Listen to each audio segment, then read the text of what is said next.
let's have some conversation. One person who has been very vocal about this issue of illegal mining, and she calls it an ecocide, rightly so, that we are faced with an existential crisis, is Awula Sewa, the Executive Director for Eco-Conscious Citizens.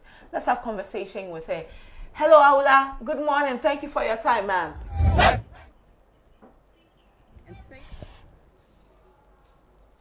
Awula, this is the latest in the fight against galamsey. The government has launched the Blue Water Initiative, 400 guards to combat galamsey. There's been Galam Stop, there's been Operation Vanguard, now we have Blue Water. Awula, does this inspire? You have taken a stance on this matter, you have spoken so much about it, but this is a new initiative government has brought up. Yesterday, the minister mentioned what they're expecting it to do, short-term measures.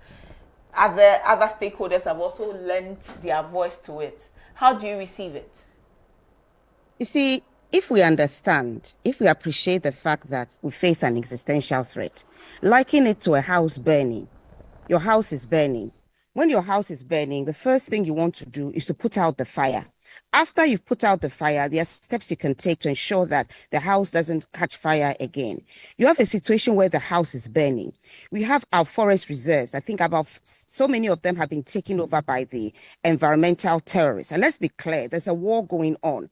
The war being waged by the environmental terrorists. So what you need to do is to take sustained, decisive action. You declare a state of emergency. If you don't want to call it a state of emergency, send your armed forces, police, forestry guards to the hotspots and start removing the environmental terrorists, clearing the forest reserves of environmental terrorists and the equipment as well, and also the water bodies. Water is life. Our water bodies are being poisoned.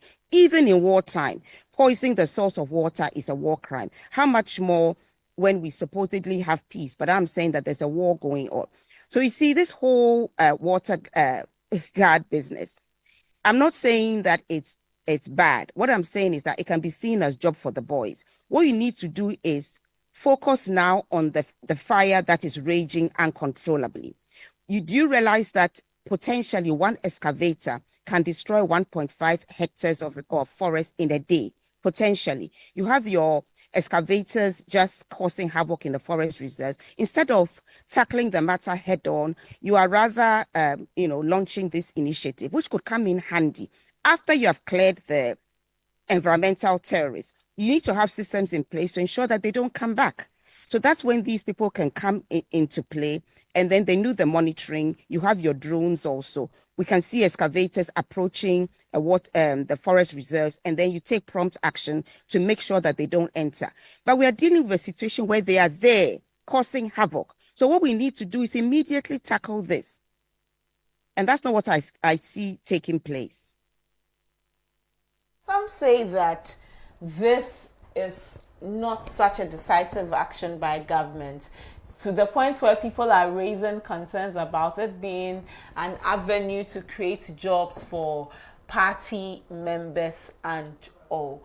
But won't you also give government give them some leverage that in just 2 months after they came, they have put together a team to get into the matter? Government says that it is looking at stakeholder engagement. The Gold Board has come to tackle this matter.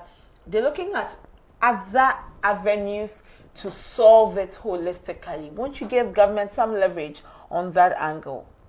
See, this illegal mining has been going on for a while. It didn't start today. It's been going on for a while. Whilst in opposition, members of the administration were adding their voice for the call for a state of emergency. You can listen to the probe and what Erastus Asaredonko and Ken Ashigbe have to say on the matter. So it sounds slightly disingenuous that now that your administration has come and the situation is far worse than it was before, because in the run-up to the elections, when everybody was focused on the election, look at the devastation that has taken place. And I've shown you what one excavator can do potentially in a day. Instead of putting all our resources into stopping the fire from raging, We know we face an existential threat. I don't have to go through it. The poisoning of our water bodies, rise in kidney disease, maternal death, deformed babies, and so on and so forth. And you cannot even declare a state of emergency because of the seriousness of the matter. Go into these forest reserves and stop the mayhem from taking place. All these other things are you can do subsequently. Or even if you are doing them, the priority is on putting out the fire. Do we want to wait till all our forest reserves have been destroyed until we speak? You see, I don't think we understand what an existential threat is. And I'm very disappointed that even the LI 2462, we've been dragging our feet about it, and it seems like we are now going to do it. But I will say we'll wait till we've done it, and I'll congratulate the administration for doing it. But so far, it hasn't been done. EI 144, that declassified parts of Achimota Forest, that also needs to be repealed. So for the CSOs, until we see that we are very serious about ending the state of mayhem taking place in our forest reserves and landscape, it's also going to affect the economy, because very soon nobody will want your cocoa, which is laced with mercury. So we need to nip this in the bud. And it's not happening right now. It's not a question of these initiatives. It's a question of being robust about it, being decisive, going to the forest reserve, removing the environmental terrorists. And let me say this, if we don't hurriedly remove them and they become entrenched, parts of Ghana will become like parts of Latin America, where the drug cartels control certain parts and you cannot go there. The money that is coming from the illegal mining is so much that they can buy sophisticated weapons, and then they can soon become more than a force to reckon with. So nip it in the bud. Let's stop playing around. Let's stop the red herrings. Let's stop what can be seen as job for the boys, and let's tackle this serious matter with the seriousness it deserves.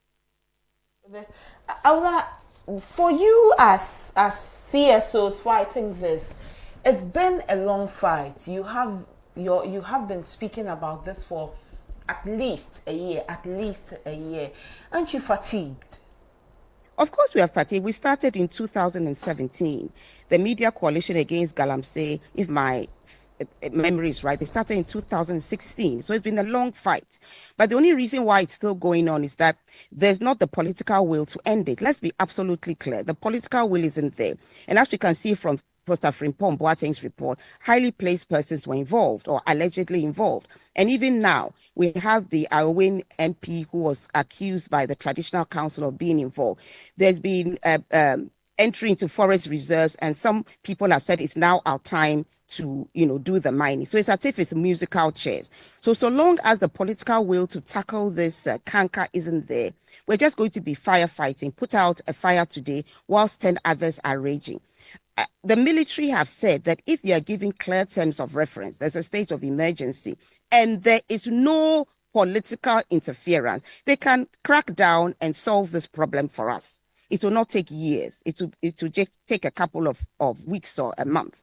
But they're not being given full reign. And the reluctance to declare a state of emergency or to take the steps that I'm talking about, get your properly armed forces who are well-resourced with support and everything into the forest reserves and the water bodies. The fact that this is not happening systematically should tell you something. We heard that the River Combra had been diverted. What has been done about it?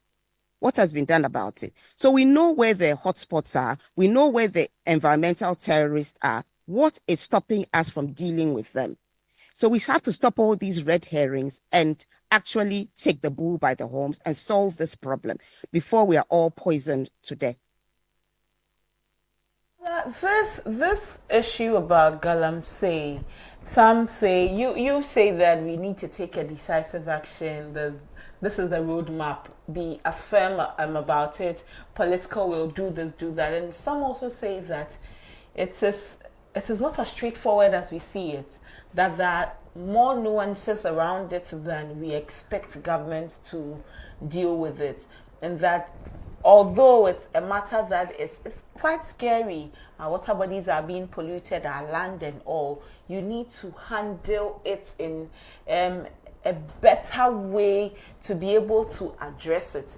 And so the gold board issue comes up, about others even talk about absorbing these galamseyers into a government created mining system, like say a small scale mining company that is for the government, and then bringing these galamseyers on it, so that if we are taking them out of galamsey, they are coming to still work and make money.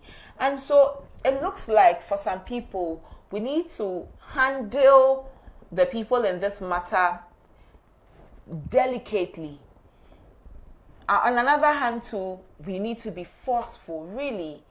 Then what becomes the right way of dealing with this matter? Delicately, forceful, or we find an in-between? Criminal activity is criminal activity. Armed robbers also want to live.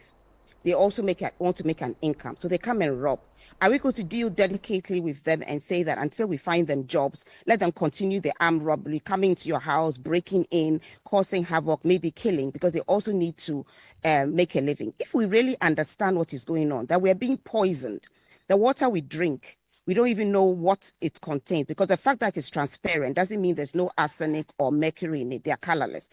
If we don't understand the purpose of forests, and we can see that they are being devastated, and then we are talking about, how do we handle them? We don't seem to understand that criminal activity is criminal activity. When there's a war going on, you don't say that, oh, let's try and handle this matter, and gently. It means that we don't appreciate the seriousness of the problem.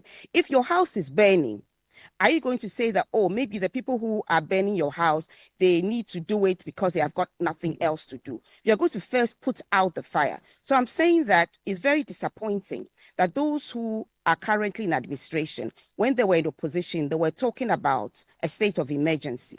What we are saying is that we cannot afford to joke around. The situation is dire. So many of our forest reserves have already been taken over. And then we are dancing around the problem. Yes, you can have your gold board. You can have this, you can have that. But first of all, for heaven's sake, put out the fire. The fire is raging. And you see, even the small-scale mining, community mining, we forget that without monitoring, without enforcement, they also can be involved in irresponsible mining. So in many instances, the community miners are just the same as the galamsey. Go to the areas and speak to those who are suffering from the activity. And let's not forget that over 2 million peasant farmers and fishermen are losing their livelihood as a consequence of irresponsible mining. What are we doing about it? What seems to be the case is that because highly placed persons themselves are involved, they are reluctant to stop what is bringing in a lot of money. They don't care that people are being poisoned. That is going to affect your health bill when you have to buy more and more dialysis machines. I mean, what is happening is pure wickedness. Let's not throw dust in anybody's eyes. Yes, the problem has been going on for a long time, but it's been going on for a long time because we don't want to take decisive action. Why was Professor Frimpong Boateng's report gathering dust until some journalists threw light on it, and then now everybody's talking about Professor Frimpong Boateng's report? We know those who are involved, but we are reluctant to do anything with it. So please, I think it's a slap in the face of people who are suffering from the illegal mining to say that it's a difficult problem. It's not difficult at all. The lack of political will is what's causing the problem. Take the bull by the horns, go and remove the environmental terrorists. If side by side you want to do other things like your gold board, seeing if you can create jobs for unemployed persons, not just illegal miners, unemployed persons, that is a good idea. But to act as if this will solve the problem, it's insulting the intelligence of Ghanaians. How well armed are these people? When you have areas where the illegal miners are very, very heavily armed, what are the newly launched patrol going to do? So let's, understand that there's a very serious problem going on, and that it can be solved. It can be solved. Let's remove all the red herrings. It's a very, very simple problem. Very, very simple. You have terrorists. You have criminals in our forest reserves and water bodies. They need to be removed. What's so difficult about this? What's so difficult? I was going to come to that angle because the minister himself mentioned that the galamseyers in our forest reserves and all, they have sophisticated weapons. And so the question is, these water guards, how are we going to put weapons into their hands? What's work really, apart from guarding the water? How much are we going to take care of them? Someone even raised, I saw some comments on social media where some people were even asking about integrity, to the point that they said that these galamseyers are making real huge sums of money. Isn't there a possibility, a probability that they could influence some of these guards with the huge sums of money, so much so that now they shirk their responsibility? And so the issue about how much are we going to put into these people to be able to stand against galamseyers who wield sophisticated weapons in our forest reserves. See, that's why I said that we should not be taken in by red herrings. If even the army has been repelled by some of these highly armed environmental terrorists, what do you expect these guards to do? First of all, they are not very experienced. They are not going to be armed to the teeth. So you see, it's just a question of providing jobs for the boys. That is what it is. I'm sorry, but it could be a good initiative. But the focus right now should be on, as I said, putting out the fire. You have your army. You have your forestry commission guard. Have a joint effort. Go to the forest reserves. We already know the forest reserves that are under siege. It's not like we don't know. We already know. So you should, what the journalists should be doing from now till it is done is asking the government, what is preventing you? What on earth is preventing you from doing your recce? You have your drones, find out the strength of these environmental terrorists and start going into the forest reserves one by one, flashing them out. After flashing them out, obviously, you need to put systems in place. That's when you may have, resource your forestry commission very well so that they can actually patrol these areas and make sure that these terrorists do not return. That's when you can have your guards. But the first step you are refusing to take is to go in force, remove, you have to match their strength. You have to match their strength or they overpower you. Go in force, be supported by whatever you need to be supported by, and go and remove them. You're not willing to do this. Every day you delay, more of the forest reserves are being destroyed. And I think it's very, very disingenuous and a slap in the face of persons who have been fighting this canker from 2016, 2017, to give the impression that these people you're showing on the screen are going to be so well equipped that they can go and match the environmental terrorists. You have people who are equipped. If they need to be better equipped, equip them better. Let them go there today and start removing the terrorists before we reach the point of no return. Stop throwing dust in our eyes because it's quite frustrating to see how we think we can insult the intelligence of Ghanaians. What will make a government or a political party that stood so strongly behind the fight against galamsey, to the point that one of the higher up names in the party even mentioned that the former government could have stopped galamsey in a day, now come into the picture and are now doing the same things the former government did? Stakeholder engagement, putting this and that together. What really could be the issue apart from this political will? What really could it be? Because it seems there were all of the they had all of the answers as an opposition party. You come into government and it's the same playbook you're now going by. Because they do not want to take the decisive action. I mean, I don't know how many times I have to say the same thing.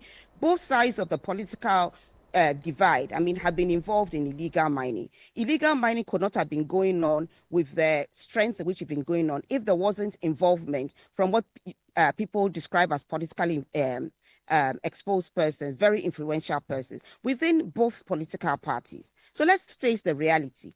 And there's a reluctance to do anything about it. Look at even the NDC manifesto.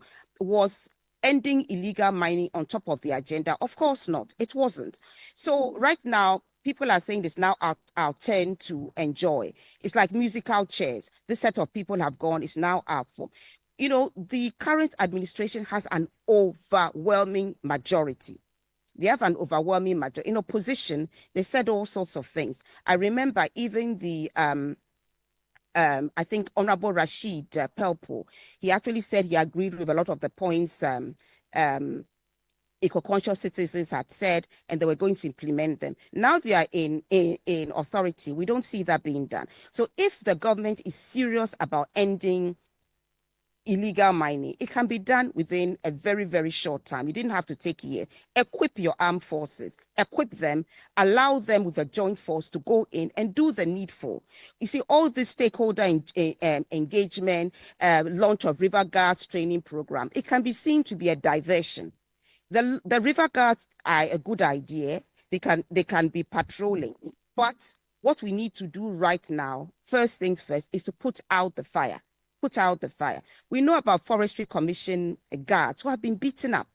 If they are being beaten up, what tells you that these newly trained persons will not be made targets and beaten up if they're not properly resourced? So let's not reinvent the wheel. We know what to do. For heaven's sake, let's get on with it. Let's not wait till every single river is poisoned, all our forest reserves are gone before we act. Well, we should take a decision so that not all our forest reserves are gone before we act. Although we are grateful that you joined us today. We've been hammering on this conversation over and over again. It seems to be like a broken record, and every time you speak with us, we're most grateful to you. My pleasure. Thank you for keeping the issue of illegal mining top of your agenda. We need to continue, and because Ghana belongs to all of us, and if we don't continue, and the population, if you're not happy with being poisoned, then show your displeasure with being poisoned. Do something. Every person has a voice. Add your voice to what is going on. Take to the streets if you have to, until we end this mayhem. Thank you. Thank you, Awolasewa. Awolasewa is the Executive Director of Eco-Conscious Citizens. This conversation about galamsey every time. Yesterday, government launched the Blue Water Initiative, trained over 400 water guards to combat galamsey. Awolasewa says that the work to be done is clear. Send the military into the forest reserves and end this issue. Declare a state of emergency. All of these initiatives like the Blue Water Guard and all are not any decisive action. If government really wants to fight this canker, it needs to take a very strong stance on it, especially as when they were in the opposition, they had very strong opinions about ending this matter. She is quite surprised that now that they are in government, they're going through the whole motions again. But Allah says that we should clear the forest of these terrorists. She calls them terrorists. Clear them out of the forest, and then you can take these guards into the forest and around our water bodies to guard them. But if you are taking them to face these persons whom the minister himself has mentioned that they wield sophisticated weapons, really, aren't we putting our people in harm's way? We really hope that this issue of galamsey is solved, because it is a menace. It is a big issue that we face. And we hope that all of government's efforts consolidate into one by being able to fight it at the end of the day. At the end of the day, we're hoping that government is able to fight this matter. And this is what we're looking at, because Aula says that government lacks the political will to fight this matter. Government lacks political will to fight this matter. And really, we hope that we win the fight against galamsey. All of these initiatives the government puts together and all, hopefully it culminates into us winning the war. Because, like Hawula mentioned, if we are unable to fight it and this thing becomes entrenched in our forest reserves and in and around our water bodies, and then we risk losing these places to hardened persons. Now they feel these places are theirs, and now you can't fight it. If you're unable to nip it in the bud at this point, you're unable to rid our forest reserves, our water bodies of these galamseyers, take it away from them, forcefully take it away from them at this point, and it becomes more entrenched where they are. It puts us in a dire situation where we are unable to really act around it. Remember, the Blue Water will not be the first initiative to fight galamsey. There has been Galamstock, there has been Operation Vanguard, and all. And in all of these times, many people have raised concerns about the inefficiency of these initiatives. Some say that whilst it achieved a few things, it did not really achieve a lot, because at the end of the day, we suffered for it. And so we should look at taking more robust decisions around this galamsey issue. If around this galamsey issue, this is a really big matter. You're traveling, and now you see how galamsey is so close. At first, you would hear that people were mining deep into the forest. Now, it's literally by the roadside. You're sitting in a bus and you can see the mining happening. You can see the water bodies drying up. It's disheartening when you're traveling and you see how dead our forests are becoming, how dead our water bodies are becoming. Mercury, arsenic, and all these are heavy metals that need not be ingested. We cannot ingest heavy metals. We will pay for it. We will suffer for it. And when these illegal miners are using these in our water, and it's scary. The last time we spoke with a scientist, they mentioned that, well, luckily for us, nature is able to take care of itself, but reclamation will have to be extensive in order to get our lands. And so the best day or the best time to address this issue was yesterday. If we were able to address it yesterday, today is the next time. Well, let's speak with a security expert. Colonel Festus Aboagye Rtd joins us for a conversation on this. Good morning, sir. Really grateful for your time this morning. Yeah, thanks for having me. Colonel, government has launched this Blue Water Initiative, 400 guards to combat galamsey. From a security point of view, is this really what we need to fight this galamsey menace? Well, first of all, thanks for having me. I'm not too sure whether the question is properly framed. I think what I saw in the media yesterday is that these river guards, if that is what they were called, are to monitor the rivers, not to combat galamsey, of course, within the wider framework. So their function, core function, is monitoring. The monitoring is all about using your eyes and your ears, and if you like, technology. Now, the other part of the anti-galamsey battle involves some of the other, other operations ongoing where armed units have, attacked some of the galamsey sites and seized equipment. Now, that is not the work of the monitors. But all of these are complementary, So we need to be clear that we don't interpret this government policy or action as 450 monitors going to stop galamsey. They are to monitor the river bodies. The debate could include, are they sufficient in their numbers? Because the rivers are distributed across the length and breadth of this country. So how are we going to deploy them to different parts of the country along different stretches of river bodies?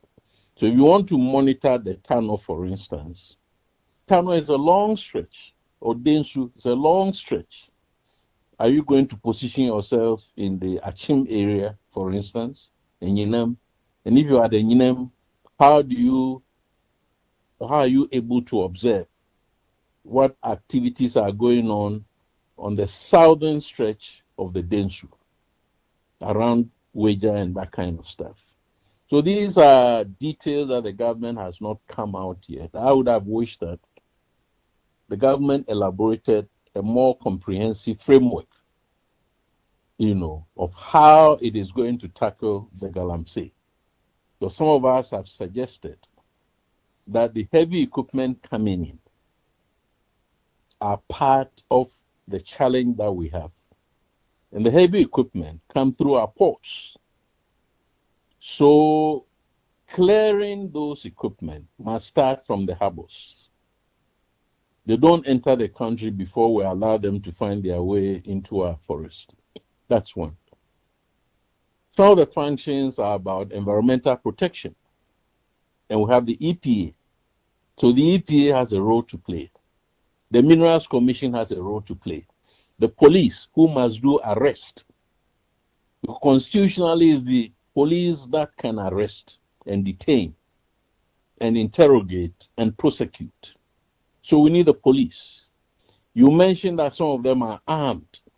So if they are armed to the extent that they can overpower, let's say, the police, then you need the military to come in, or the military to support the police in order, if you like, to neutralize whatever fire that will be coming from there. So you need the army to be part of it. But you also need the chiefs and the people whose areas are being devastated. Therefore, the DCs and MCs and regional ministers, it must be a comprehensive approach. Now, if these people go in to seize equipment, even the recovery of the equipment on flatbeds or flat loaders, it's a whole logistical nightmare. Because I'm told that some of them can demobilize or immobilize the equipment, so you can't move them. You can only move them by towing them onto a flatbed and so on. Those details, I think, are yet to come out. But I wouldn't say that because they are not armed, they cannot be part of the fight against galamsey. Kenal, yes. So this issue about the water guards is the fact that when we mention the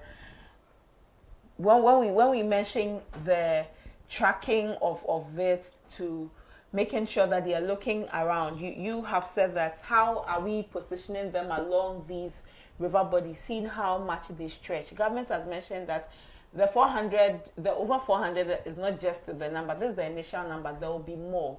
But people have called into question the necessity of these water guards. Some people say that government should just once and for all get into the place or into our forest reserves and remove these persons. Concerns about the arming of these galamseyers have also come up. And so the question is, how really relevant will these water guards be in this whole fight against galamsey? Minister says that some of them hold sophisticated weapons, and so if our water guards are going there and they are not military persons, neither are they police persons, will they be able to effectively monitor our water bodies to report back to the relevant authorities? The question comes up that aren't we putting them in harm's way? So what I've tried to emphasize is, what is their function? Their function is monitoring. Now, monitoring in simple English is observation. So if you're a water guard and you are supposed to monitor a river body, all that you have to do is to use your eyes and your ears. Of course, your feet must take you there. I mean, literally speaking. Then you observe. Now, if you have communication channels, then you report what you have observed to another level where maybe the government would then deploy the reactionary force. So I'm trying to suggest that we cannot argue that they are irrelevant. What I am struggling to understand this. What is the comprehensive framework? You see, well, obviously, there will be an armed unit or there will be armed units who will take on the battle to the galamseyers. But because we don't have enough of these armed people, we cannot wake up and then deploy them along the entire stretches, including forest reserves. So if the rationale, the operational rationale is that, first of all, let's find people who will observe. And every mechanism that devolves on observation or monitoring goes along with reporting. So they are going to observe activities on our river bodies, but because they are not armed and they cannot take on the challenge and they cannot arrest, because they can be outnumbered and they can be outpowered, overpowered by those people with the arms. All they have to do is to report. Now, monitoring could also go with liaison, because I have said that we cannot have any operational framework against galamsey without involving the chiefs and the people who live there. So there must be some way of liaison between the river guards and the chiefs and the people and the law enforcement agencies and the anti-galamsey, if you like, forces. You see what I mean? Yeah. Now, those details must come out clearly from the government, not this piecemeal approach, because that is what is creating all these, I wouldn't want to call them unnecessary, but people, are right to ask questions. That if people are armed and they are prepared to shoot to kill in order to destroy our natural environment, why do you send people who are not armed to go and observe? But I'm saying that observation is part of the operational framework. Because they will observe and report, and that will be a specific source of intelligence in order for the government or the authorities to then direct the armed units to go and deal with the threat. If we could understand it that way, and I'm assuming that is the government's operational doctrine or operational strategy or whatever, but I haven't been part of the planning, so I don't know exactly how the government is planning. But let me put it this way. The other way I look at this galamsey thing is that we have been mining in this part that we call Ghana for centuries. That was what brought the Portuguese here. But over centuries, people were doing the mining using their hands and using very basic implements, shovels, pickaxes, and headpans. Now, the scale of the galamsey now, which is causing the pollution of the river bodies, is because of the industrialized machinery that we have deployed on the river bodies and into our forest. What we call the second or third generation equipment. So one strategy, if you like, is to focus on that equipment or those equipment. Either you destroy them or you seize them and remove them from the air. Of course, you also have to stop them from coming into the country. So the monitoring function of these people could also be that even if you are not on the river body and you see these kinds of equipment moving in and around or in and out of those areas, please report. You need to know what is happening. And what is happening can only be known when you have people who are observing, whether in isolation or in tandem with local authorities, definitely with the chiefs and with the people. Personally, because of our nature, I don't subscribe to seizure of equipment. Because we seized equipment and the equipment disappeared into thin air. So because we didn't bring the equipment in for other industrial purposes like road construction, and people have brought them in order to go and destroy the natural environment, let's destroy them. Because if we don't destroy them, people will use political connections or other connections to get the machines back. And they will be running in circles. That's the only reason. But if the government can vouch that when the equipment is taken, the equipment will now be used as part of the grid for the local assemblies to improve road, that is fine. But I'm saying that as a Ghanaian, I know that in time, those people will get their machines back. And when they get them back, they'll go back to. We've also not talked about the chamfans. You see. So all these heavy generators and whatever it is, pumping machines and so on, we need to get rid of them.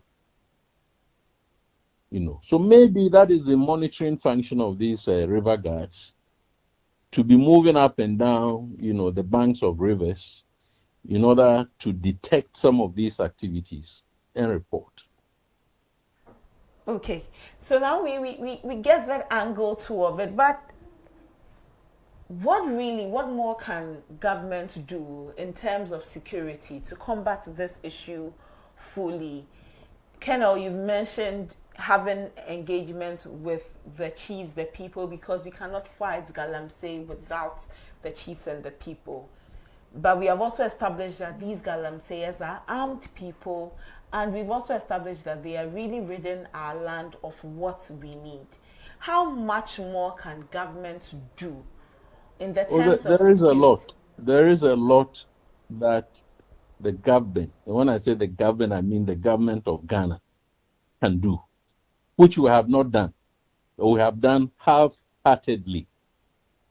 For instance, we know that licenses have been given to people to enter our forest to go and mine. So one way is to, revoke the LI, is it 2642 or 2462 or whatever? Yes, revoke it. And then to ensure that all those who have those licenses don't, conduct mining activities in our forest reserves or on our river bodies. Now, the distances from river bodies that mining is allowed will need to be reviewed, because in practice, they wash whatever it is with the chemicals back into the river bodies. So we need to increase the stretch of land along the banks of rivers where we don't, do this kind of mining. But the fundamental issue is that it is as if we are not aware that what is going on is what political scientists call an existential threat against this country. Some have said it is war against Ghana, because the forest, which is our natural resource, is being devastated. The river bodies, another natural resource or natural resources, are also being devastated. Then we are pumping chemicals into some of these environments, polluting the rivers, polluting the wildlife, for instance. And then when we human beings consume some of these produce, we fall ill and so on. So the scale of the fight against galamsey has to be increased. So far, I've not seen an appropriate scale. This is war, not war like some people have said, deploy soldiers to go there and shoot to kill. But a comprehensive strategy and a plan to combat that, I've not seen it yet, or I've not seen it. You see what I mean? And each day it gets out of hand. There is also the dimension that, because last year Reuters published an article which was sourced from a Netherlands or Dutch, think tank, Clegende. And the government then said it wasn't true. But the fact of the matter is that the government knows, our national security knows, that some of these galamseyers are foreigners who are terrorists. They are in this country. Even if they have not attacked Ghana, should they be mining our gold to sell, to buy weapons and explosives, to go and kill citizens in our neighboring countries? The answer is no. And the reality is that it might be a question of time before one day they attack Ghana. So by allowing this galamsey to go on, we are, increasing the threat against our security, which should not happen. You see, and why the government, and when I say government, I don't mean this government, the government of Ghana, has not deemed it fit to put this galamsey on a war footing and deploy all the assets that we need. We brought in drones. Now, the work that these observers are going to do can be done through the use of technology. By sitting in a certain room with a console and piloting the drone to be observing. That's one mode. We spend money as a country to buy drones. Where are the drones? Nobody knows where the drones are. You see. So that comprehensive plan is a mix of so many interventions that I'm not seeing the mix, of those interventions. And that is why I think we approach this galamsey thing the way we have been doing for the past 20, 25, or 50 years. We are never going to win. The political dimensions are also another. Because this government has said that none of its political appointees should be involved. But that's one side of the argument. There are those who are politically connected, other people who use political connections to be doing galamsey. The idea is that no Ghanaian, nobody must be allowed to do galamsey. And when I say galamsey, even if you are legally licensed, but you are using equipment at places like on river bodies, you cannot be a legally mandated miner, because you are not licensed to go and mine on rivers. You see. So I would want to say galamsey is galamsey. Any illegal form of mining is not to be allowed. And we need to put the anti-galamsey thing on a war footing, but not necessarily to go in and shoot to kill. Okay. So Colonel, you will not agree with the shoot to kill, the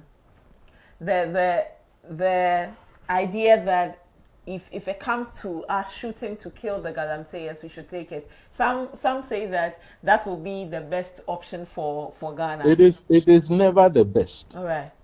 Because we are a democracy, and we have pledged to uphold and protect human rights.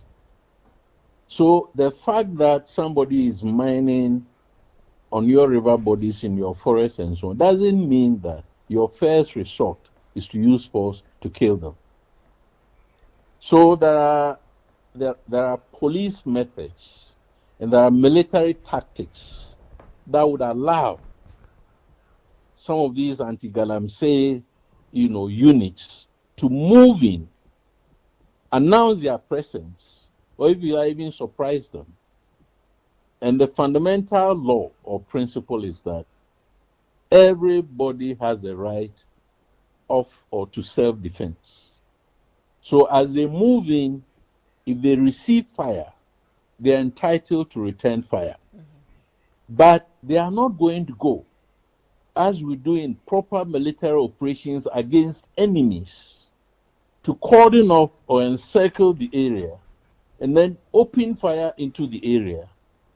You see what I mean? Yes, sir. Before moving in. That will not be permissible. It shouldn't be.